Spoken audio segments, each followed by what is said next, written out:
सभी को नमस्कार। जैसा कि आप सब लोग जानते हैं कि हम पिछले कई महीनों से संघर्ष कर रहे हैं रेसलिंग फेडरेशन ऑफ इंडिया के प्रेसिडेंट बृजभूषण सिंह के खिलाफ, क्योंकि उसने भारतीय महिला पहलवानों का यौन शोषण किया है और भी काफ़ी सारे जो हैं घोटाले फेडरेशन के माध्यम से उसने किए हैं। पिछले कई दिनों से हम देख रहे हैं कि समाज में हमारे खिलाफ एक अलग से नैरेटिव बनाया जा रहा है, कुछ अफवाहें फैलाई जा रही हैं और साथ में मीडिया भी कई तरह की खबरें जो है दिखा रहा है। तो हमारा आज ये वीडियो बनाने का एक ही पर्पज़ है कि हम जो अपनी सच्चाई, जो असली सच्चाई है वो आप लोगों तक पहुंचा सकें। आज हम इस आंदोलन की शुरुआत से लेकर अभी तक पूरी की पूरी सच्चाई आपके सामने डिटेल के साथ रखेंगे। आज जो हमारे ऊपर कई तरह के जो आरोप भी लगे हैं, आज हम उनका भी जवाब जो है प्रूफ के साथ देंगे। सबसे पहला जो आरोप हमारे ऊपर लगा था वो लगा था कि हमारा ये जो आंदोलन है वो राजनीति से प्रेरित है।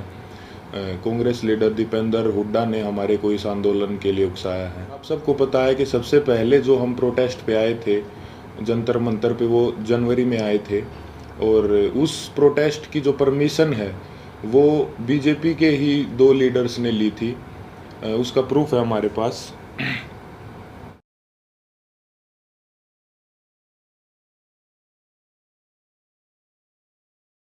प्रोटेस्ट की जो परमिशन जो जंतर मंतर थाने से ली गई थी वो बीजेपी लीडर तीर्थ राणा और बीजेपी लीडर बबीता फोगाट ने जो वो परमिशन ली थी, जिसका प्रूफ भी अभी हमने आपको दिखाया। तो ये कैसे हो सकता है कि ये आंदोलन जो है वो कांग्रेस ने करवाया? गारंटी के साथ बोल सकते हैं कि 90% 90% जो कुश्ती से जुड़े लोग हैं, चाहे वो पहलवान हो या कुश्ती से जुड़े हमारे कोचेज हों, उन सबको जो है ये पता था कि 10-12 साल से जो इस तरह की छेड़छाड़ जो महिलाओं के साथ जो है हो रही है, या उन किसी और कुछ लोगों ने देखा भी था, जिसका प्रूफ मीडिया में कुछ कोचेज ने दिया है। कई लोग जो है इसके खिलाफ आवाज़ उठाना भी चाहते थे, लेकिन हमारी जो रेसलिंग कम्युनिटी है उसमें एकता की कमी थी।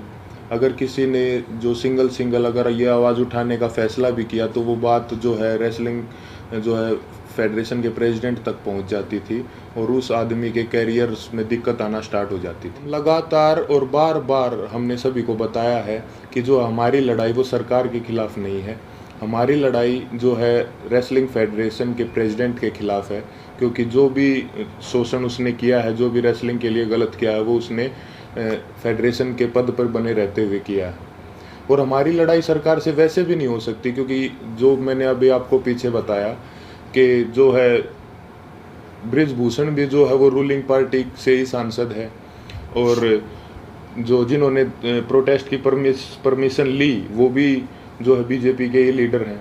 तो इससे तो ये साफ होता है कि भाई हमारी लड़ाई सरकार के साथ नहीं थी। और हमारे ऊपर दूसरा आरोप ये भी था कि हम इतने टाइम तक चुप क्यों थे। तो इसके कई कारण हैं। सबसे पहले तो एकता की बहुत कमी थी, एक साथ कभी हम हो ही नहीं पाए।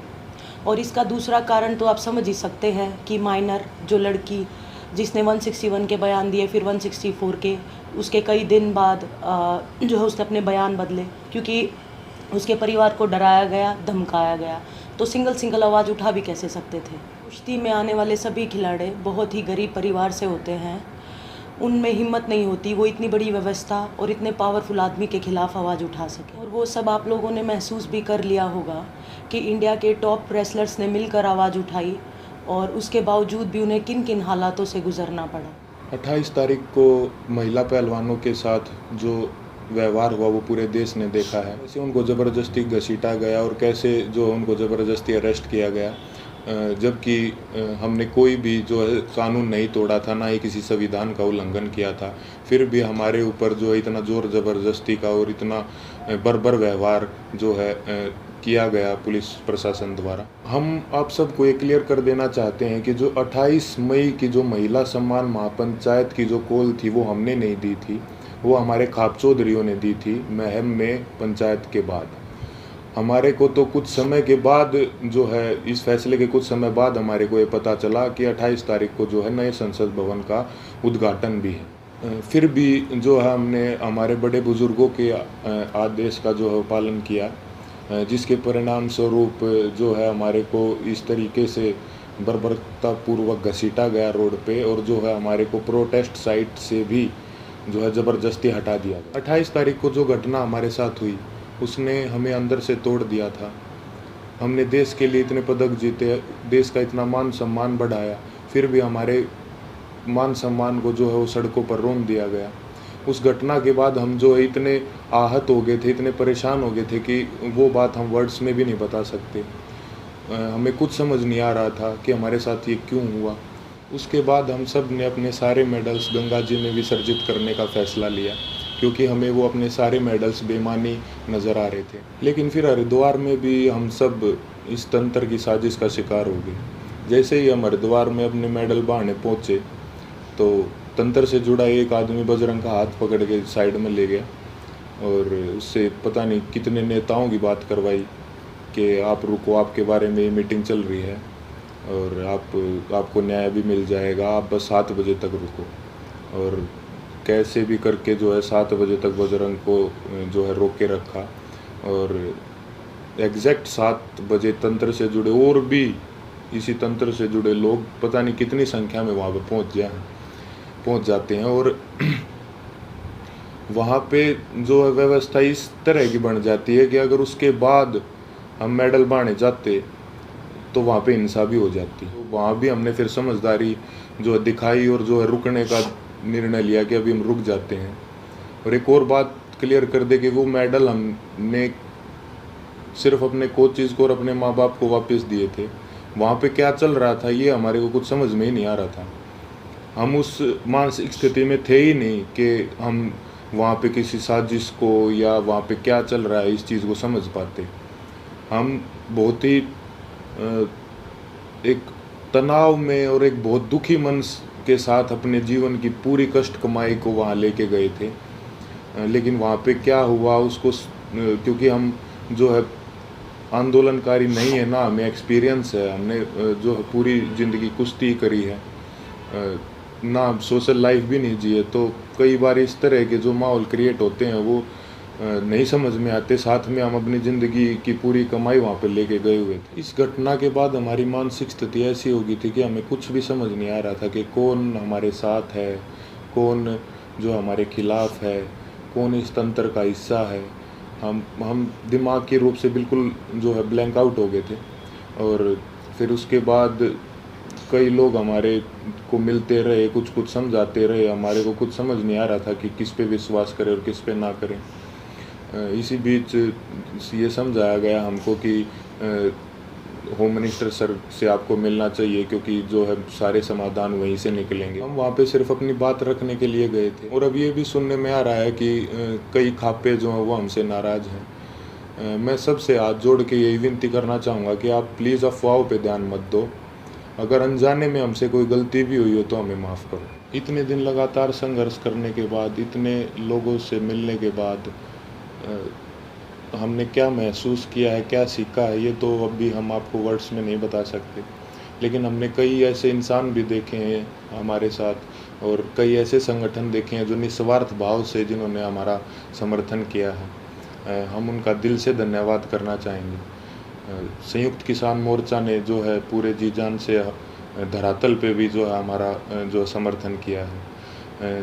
भाई चंद्रशेखर रावण का भी मैं दिल से धन्यवाद करना चाहूँगा, क्योंकि ये तंत्र जात पात में हमको बांटना चाहता था, लेकिन उस भाई ने हमारी दिल से सपोर्ट की है।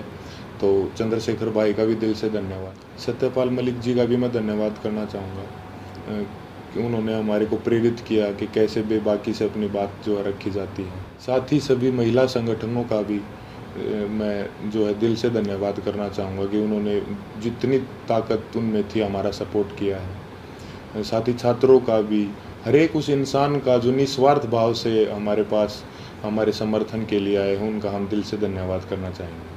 और हम चाहेंगे कि आगे भी मुसीबत के समय में आप हमारा ऐसे ही साथ दें। इसके लिए मैं धन्यवाद करना चाहूँगा बीजेपी लीडर जो हैं बबीता जी और तीर्थ राणा जी का, कि उन्होंने जो है पहलवानों को एकजुट करने का काम किया। साथ ही उन्होंने इस आवाज़ को उठाने के लिए उन्हें मोटिवेट भी किया।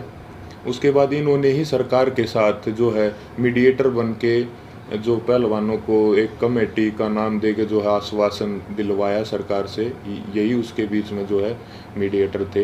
हालांकि वो बस एक आश्वासन ही निकला, क्योंकि उसके बाद जो है उस कमेटी का कोई रिज़ल्ट नहीं निकला और रेसलिंग फेडरेशन ने अपना काम वापस से वैसे ही सुचारू रूप से जारी रखा, जिसकी वजह से फिर हमें 3 महीने के बाद वेट करके जब हमें न्याय नहीं मिला तो हमें दोबारा जो है वो जंतर मंतर पर आना पड़ा। हम अपने माध्यम से सभी देशवासियों को ये संदेश भी देना चाहते हैं कि कभी भी किसी के साथ भी अगर कोई अन्याय होता है तो हमें जो है हमेशा ही एकजुट होने की जो ज़रूरत रहती है और होना चाहिए हमें एकजुट, क्योंकि हमने इतने इस दौर में यही महसूस किया कि कहीं ना कहीं ये तंत्र हमारी एकता की कमी है, जो हम बटे हुए हैं उसका ही ये फ़ायदा उठाता है। किसी के साथ भी अन्याय हो तो आप प्लीज़ एक साथ आइए। अन्याय के खिलाफ निस्वार्थ और सच्चे मन से अगर हम कभी भी एकजुट होकर अन्याय के खिलाफ आवाज़ उठाते हैं तो आत्मा को बहुत संतुष्टि मिलती है। धन्यवाद।